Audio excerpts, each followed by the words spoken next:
Maalab na pagbati, Pilipinas. Tagumpay para sa martial law survivors ang pagtutuloy ng nakabinbing construction ng Martial Law Museum sa University of the Philippines, Diliman. Layunin ng tatawaging Freedom Memorial Museum na maparangalan ang mga biktima ng human rights violations noong diktadurang Marcos. Mahabang panahon din na pinaglaban yan bilang bahagi ng isang pakete ng pagkilala sa mga biktima ng martial law. So, ang isang bahagi niyan yung kompensasyon sa mga pinatay, mga nawala, mga kinulong na torture. Nakuha yan ng marami, pero marami pa rin na hindi nakakatanggap. Ang isa pa ay pagkaroon ng Memorial Museum. Isinabatas ang pagtatayo ng Martial Law Museum noong 2013, pero ngayong Disyembre pa lang ito sisimulan.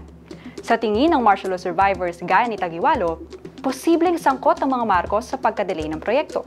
Siyempre, ngayon ang nasa Malacanang, isa na namang Marcos. Hindi lamang anak, kundi bahagi ng nangyaring mga katiwalian at mga horrors ng martial law. Hanggat maaari, gusto mo maburayan sa kasaysayan, kaya may historical distortion. Mahalagang maitayo ang museum para hindi makalimutan ng taong bayan ang madilim na karanasan ng bansa noong diktadurang Marcos. Paliwanag ng bayan, isa sa mga grupong lumaban noong martial law. Ito dapat ang ating igiit kasi bahagi ito ng paglaban para sa katotohanan, katarungan at para ilinaw natin kung ano ang panawagan para sa pananagutan.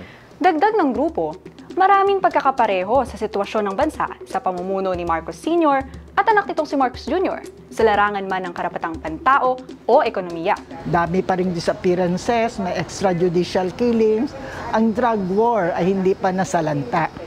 Ang impunity nagpapatuloy, kasi wala pa rin hustisya.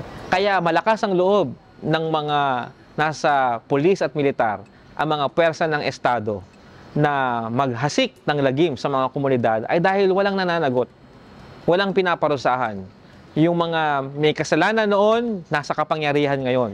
Ayon sa bayan, laganap din ang kahirapan at kagutuman noong martial law habang naging marangya ang buhay ng mga Marcos at kroni nila dahil daw sa pera ng taong bayan.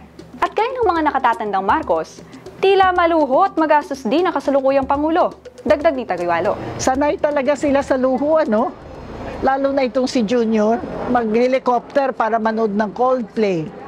I-bring in ng Duran-Duran para sa kanyang birthday. Nag-F1. Panahon na naghihirap ang maraming Pilipino, hindi ba? Yung nakaw na yaman, hindi pa nakukuha lahat. Pauntay-utay. Kita mo may bago yung Paway Lake na dineclare lang ngayon ng Supreme Court na illegal wealth yun.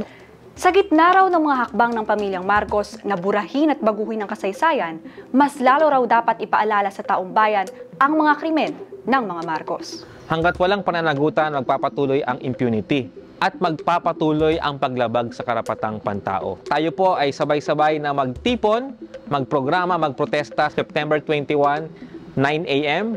Kahit tapos na ang komemorasyon ng martial law after September 21, tuloy ang laban para sa hustisya dahil nagpapatuloy pa rin ang paglabag sa karapatang pantao.